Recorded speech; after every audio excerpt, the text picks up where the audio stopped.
Welcome to the HireWire podcast. Today, we are conducting an extensive exploration of the current labor market challenges.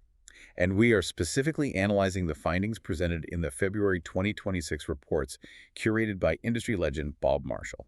Bob possesses great insight and industry expertise. Absolutely. His many years of watching labor market data provide an invaluable roadmap for recruiters today. The information we present during this conversation will directly impact how you approach your recruiting strategy today. Precisely. Understanding these specific macroeconomic trends allows you to anticipate client needs and target the most lucrative sectors. We will begin our analysis by examining the macroeconomic engine currently driving the United States economy.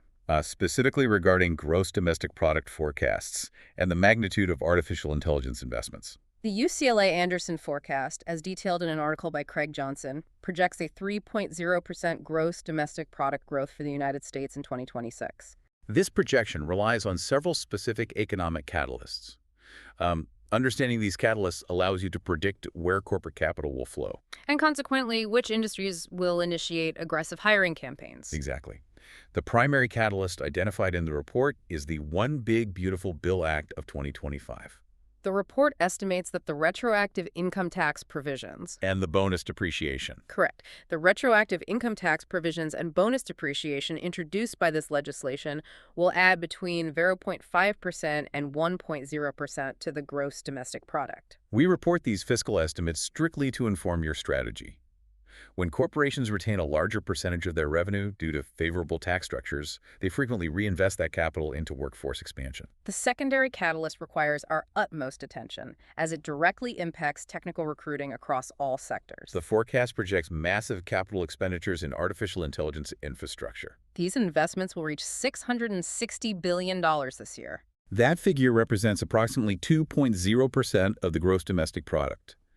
Corporations are deploying tremendous capital to secure their technological foundations. This expenditure is not isolated to technology companies. Retail corporations, manufacturing entities, and financial institutions are all aggressively funding artificial intelligence integration. This reality means the demand for artificial intelligence specialists and data scientists will remain extraordinarily high across your entire client portfolio. We must also address the inflation reality. Because inflation directly dictates salary negotiations and candidate expectations. Indeed. The current inflation rate remains above the Federal Reserve's 2.0% target. The Anderson forecast anticipates a final tariff-driven inflation increase this year. The anticipation of this increase creates a complex environment for recruiters. Candidates observe rising costs and subsequently demand higher initial compensation packages. While corporate clients simultaneously attempt to constrain their payroll budgets to protect their profit margins. Following that specific tariff-driven increase, economists project that inflation will settle into the mid to low 2% range during 2027 and 2028.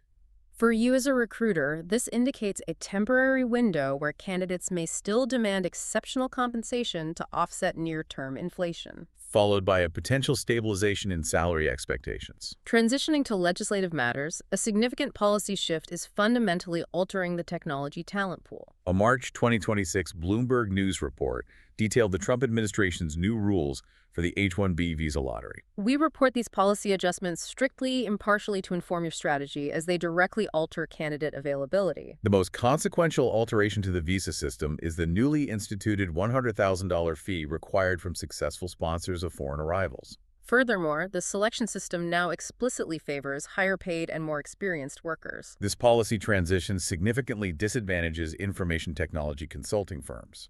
Companies such as Tata Consultancy Services, Infosys, and Cognizant utilized the previous system extensively to recruit programmers from abroad. Currently, Cognizant notes a limited near-term impact, as they are actively reducing their reliance on the program. We observe the practical corporate impact extending far beyond technology consulting firms. Consider the specific example of True Religion, the Los Angeles-based apparel maker. The company sought to hire a director of production and sourcing. They located an ideal Guatemalan candidate for the position. Under the new regulations, securing an H-1B visa for this candidate required the $100,000 fee. Mara Reutman, the vice president for human resources at True Religion, stated explicitly that the company would not pay such an exorbitant sum.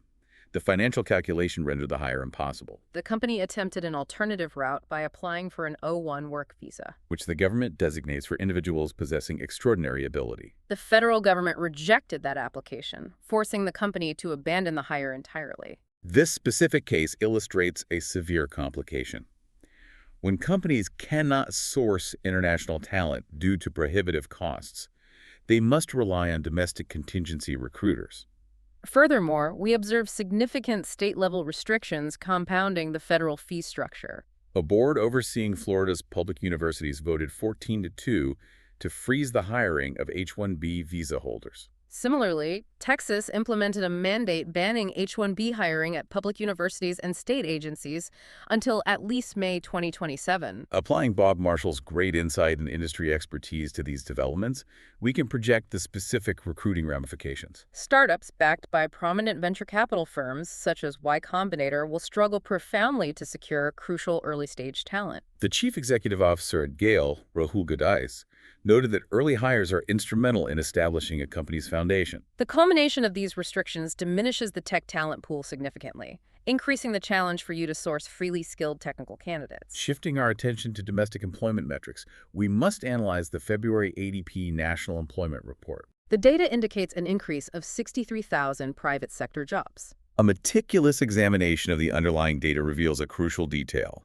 Exactly 60,000 of those newly created jobs originated from small establishments. Which the report defines as businesses employing between 1 and 49 individuals. Conversely, medium establishments actually lost 7,000 jobs, while large establishments added 10,000.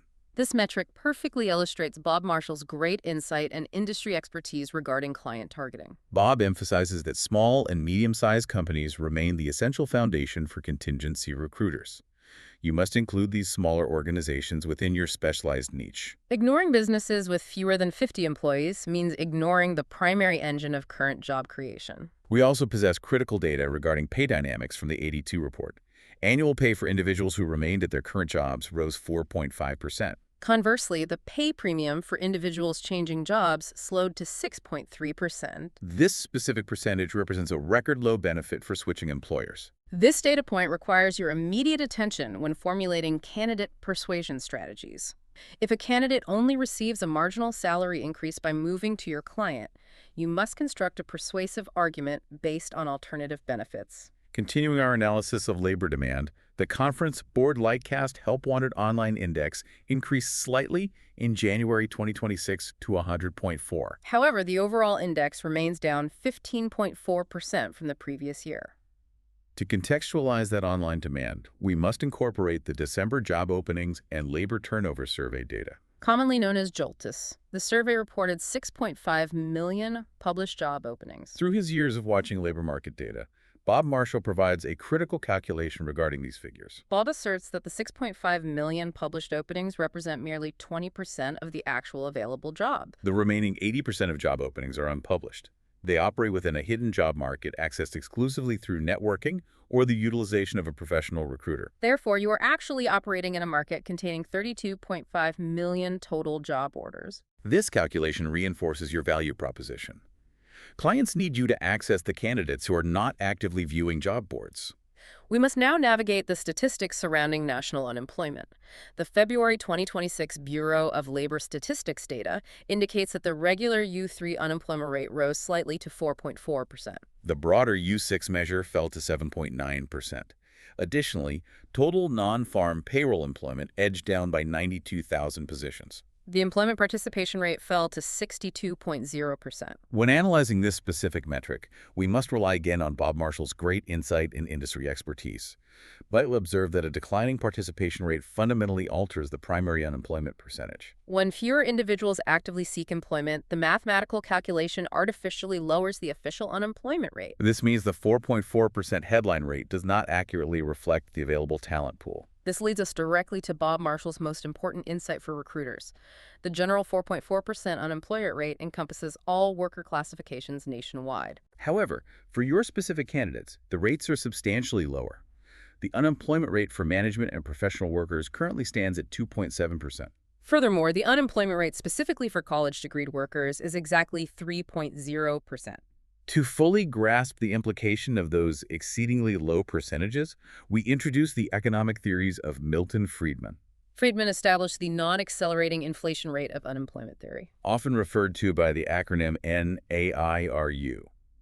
This theory posits that a healthy, expanding economy naturally maintains an unavoidable unemployment rate between 4.0% and 6.0%. Because the unemployment rates for your targeted professionals are below 3.0%, Bob Marshall mathematically concludes that unemployment in your particular sector is effectively zero. There's no surplus of qualified professional talent waiting for your communication, Bob Marshall categorizes 5 specific sources of unemployment that exist regardless of economic prosperity. First, we identify cyclical unemployment. which fluctuates directly with the business cycle. Second is frictional unemployment. This represents the normal turnover within the labor force. Third is structural unemployment.